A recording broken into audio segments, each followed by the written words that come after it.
Assalamualaikum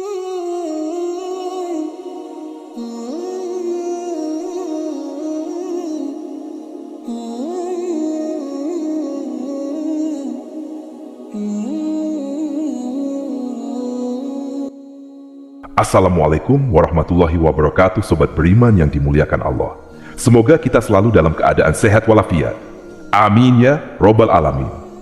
Dahulu kala, di zaman Nabi Ibrahim alaihissalam, hiduplah seorang raja yang sangat besar kekuasaannya meliputi seluruh belahan dunia ini. Siapa dia? Sebelum kita mulai, alangkah baiknya jika para pemirsa sekalian mendukung channel ini dengan cara like, komen, dan subscribe. Semoga yang sudah membantu support dilancarkan rezekinya. Amin. Amin ya Robbal Alamin. Kisah ini dinukil di dalam Al-Quran, dalam surah Al-Kahfi. Raja tersebut adalah Zulkarnain. Tidak ada penguasa yang mampu menguasai seluruh dunia ini kecuali 4 orang saja. Yang 2 dari golongan beriman dan 2 tidak. Raja yang berasal dari golongan beriman adalah Nabi Sulaiman alaihissalam dan Raja Zulkarnain.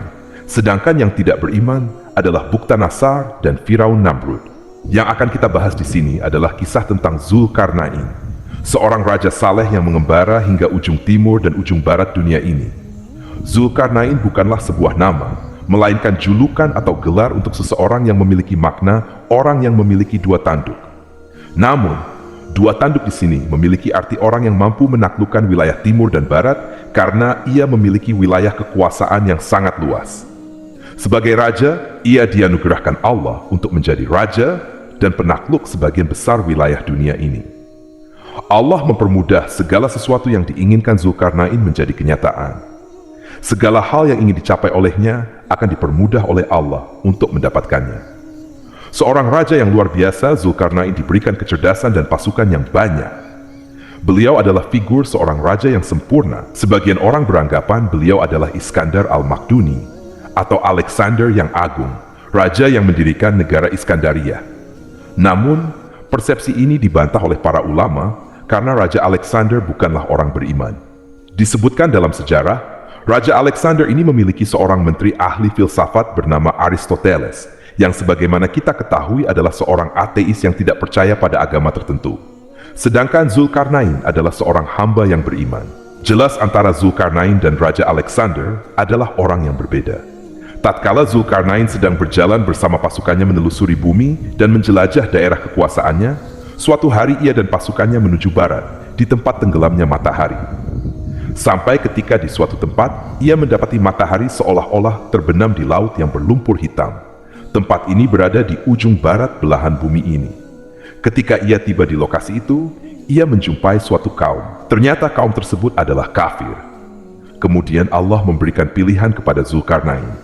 Wahai Zulkarnain, silakan engkau serang mereka atau kau ingin berbuat baik kepada mereka. Karena kaum ini kafir dan berbuat syirik kepada Allah, ternyata Zulkarnain memilih jalan dakwah. Kemudian beliau mulai mendakwahi kaum tersebut untuk menyembah Allah dan mengarahkan mereka ke jalan yang lebih baik. Beliau berkata, siapa dari kalian yang berbuat zalim maka kami akan menyerangnya. Setelah kalian mati di dunia, maka di akhirat kalian akan mendapatkan siksaan yang jauh lebih parah daripada di dunia. Sebaliknya, jika kalian menerima dakwahku, maka kalian akan mendapatkan perlakuan yang baik dari kami dan akan mendapatkan surga ketika di akhirat nanti. Begitu hebatnya pasukan dan kekuasaan Zulkarnain, beliau memberikan ultimatum kepada kaum ini setelah ia mendakwahi mereka.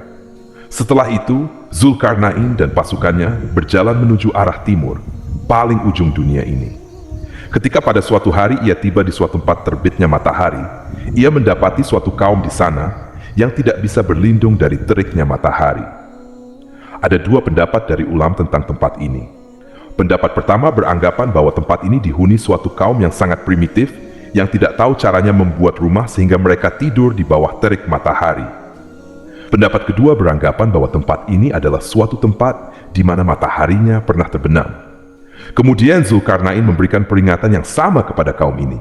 Jika mereka menolak dakwah Zulkarnain, maka mereka akan diperangi. Perlu kalian ketahui bahwa wilayah kekuasaan beliau sangat luas, meliputi sebagian besar dari wilayah dunia ini. Setelah berdakwah pada kaum tersebut, beliau melanjutkan lagi perjalanannya yang, bila mana sebelumnya mereka ke ujung timur dan ujung barat, Sekarang beliau menuju arah vertikal dunia ini. Tidak diketahui ke arah mana, apakah itu utara atau selatan. Yang diceritakan adalah beliau dan pasukannya menuju suatu tempat yang memiliki dua gunung yang besar dan tinggi. Di lokasi tersebut, beliau mendapati suatu kaum yang memiliki kosakata bahasa yang sangat rumit, dengan bahasa-bahasa yang Zulkarnain belum pernah ketahui, sehingga hampir-hampir bahasa mereka tidak bisa dimengerti oleh Zulkarnain dan pasukannya. Lalu bagaimana Zulkarnain bisa bicara dengan mereka? Bisa jadi Allah memberikan ilham berupa kemudahan untuk berkomunikasi dengan mereka, atau ada seorang penerjemah di sisi Zulkarnain yang kurang lebih mengerti bahasa mereka. Semua itu mudah bagi beliau, seorang raja yang saleh. Mustahil Allah tidak memudahkan segala sesuatu yang dilakukan beliau. Tatkala dilakukan komunikasi dengan kaum ini, ternyata mereka mengeluh karena di wilayah tersebut ada dua kabilah, yaitu Ya'juj dan Ma'juj, yang sering berbuat kerusakan. Mereka memohon kepada sang raja untuk dibuatkan dinding pemisah antara kaum ini dan kabilah Ya'juj dan Ma'juj, serta mereka akan memberikan upah kepada sang raja. Tentu saja, ini adalah pekerjaan yang sangat berat secara logika. Bagaimana kita membuat sebuah tembok yang bisa terhubung antara gunung satu dan gunung lainnya? Kalaupun proyek ini dilakukan pada zaman sekarang, itu akan terasa sangat sulit. Walaupun di zaman kita ini sudah didukung dengan peralatan yang canggih dan modern. Bagaimana jika proyek pembangunan tembok ini dilakukan pada zaman dulu, yang kita tahu bahwa peralatan tidak secanggih sekarang? Di manakah tempat ini? Wallahu a'lam bishawab. Untuk lokasi tempat ini, ada dua kemungkinan. Kemungkinan pertama berasal dari Syekh Hamdi bin Hamzah Abu Zaid yang menerbitkan sebuah buku di tahun 2007. Di situ beliau beranggapan bahwa tembok Cina adalah tembok yang dibangun oleh Zulkarnain.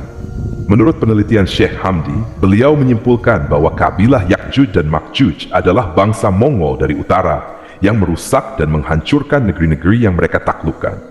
Kemungkinan kedua, ada yang berasumsi bahwa tembok itu berada di lokasi antara Azerbaijan dan Armenia. Di area itu terdapat gunung yang mirip dengan yang dikatakan dalam cerita Raja Zulkarnain.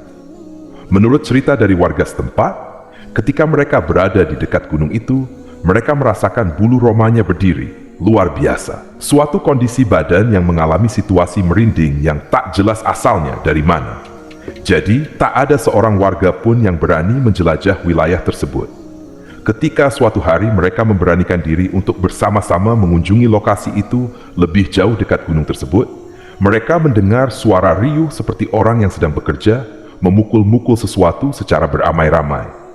Ada juga cerita dari warga sekitar, bahwa mereka melihat manusia yang berdiri di atas gunung, kemudian terhempas angin yang kencang sehingga mereka jatuh lagi ke dalam gunung itu. Tapi sampai saat ini tidak diketahui kebenaran tentang lokasi persis dari dua kemungkinan yang kita utarakan tadi. Kembali lagi ke cerita ketika kaum tersebut memohon kepada sang raja untuk dibuatkan sebuah dinding pembatas yang memisahkan antara kaum itu dan kabilah Ya'juj dan Ma'juj. Mereka akan memberikan upah kepada Zulkarnain apabila permintaan itu dipenuhi. Namun, sang raja menolaknya. Beliau berkata, "Apa yang telah Allah berikan lebih baik daripada yang akan kalian berikan kepadaku." Zulkarnain meminta kepada mereka untuk membantu proses pembangunan dinding tersebut. Kemudian, setelah kesepakatan terjadi, mereka memulai proyek pembangunan dinding pemisah tersebut.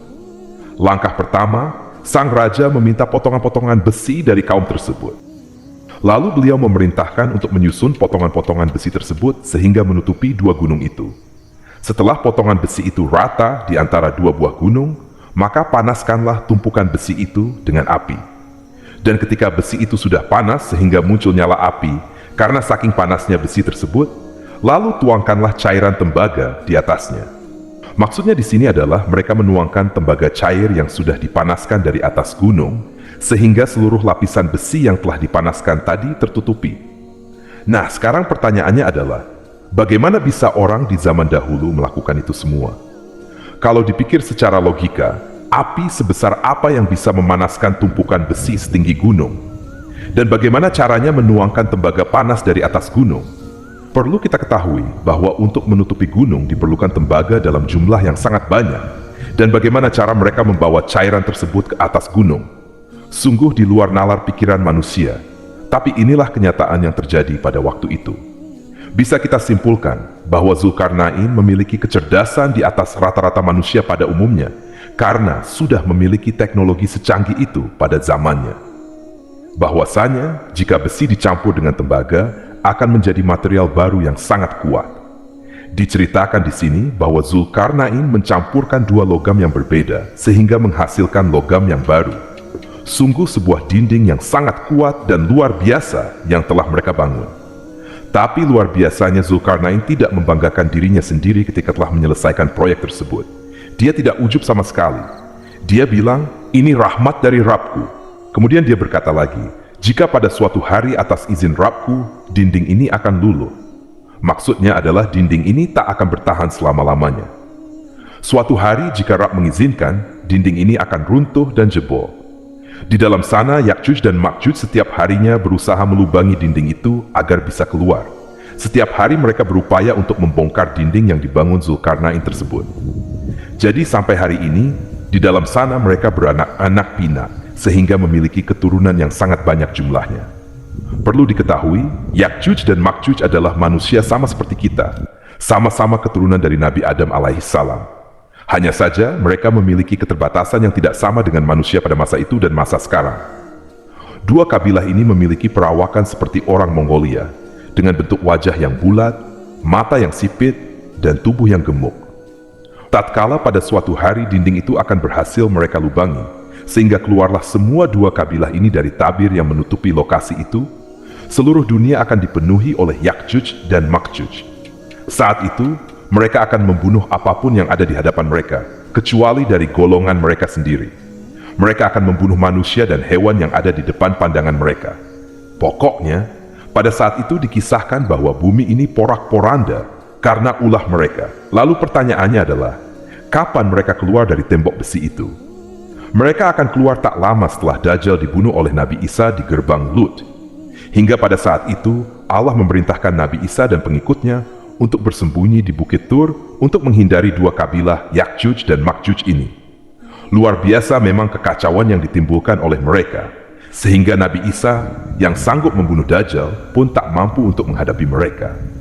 Kemudian pada suatu ketika, Nabi Isa berdoa kepada Allah untuk memusnahkan dua kabilah ini. Lalu Allah menurunkan binatang yang sangat banyak berupa ulat-ulat. Ulat-ulat ini akan menggerogoti leher dan badan Ya'juj dan Ma'juj sehingga mereka semua mati, tak tersisa satupun di dunia ini. Mendengar kabar bahwa Ya'juj dan Ma'juj mati, maka Nabi Isa dan pengikutnya keluar dari tempat persembunyiannya. Tapi seluruh daratan, sejauh mata memandang, berisikan bangkai dari dua kabilah itu yang menimbulkan bau busuk yang sangat menyengat. Lalu kemudian Nabi Isa berdoa kepada Allah untuk membersihkan bumi ini dari bangkai Ya'juj dan Ma'juj. Setelah itu, datang burung-burung yang jumlahnya sangat banyak, yang tidak diketahui dari arah mana asalnya. Burung ini memiliki postur yang besar seperti burung unta. Lalu yang dilakukan burung ini adalah mereka mengambil jasad Ya'juj dan Ma'juj dan membuangnya entah di mana, apakah itu di laut atau di suatu tempat yang kita tidak ketahui. Untuk menghilangkan bau busuknya, maka Allah menurunkan hujan yang mengguyur seluruh daratan di muka bumi. Hasilnya, bumi kembali menjadi bersih seperti sedia kala. Jadi, itulah cerita tentang Zulkarnain yang memiliki hubungan kait dengan Ya'juj dan Ma'juj. Semoga cerita kali ini bermanfaat, lebih dan kurangnya mohon dimaafkan. Yang benar datangnya dari Allah, khilaf atau keliru itu datangnya dari saya pribadi sebagai manusia biasa. Sampai ketemu di kisah-kisah lainnya. Saya akhiri, wassalamualaikum warahmatullahi wabarakatuh.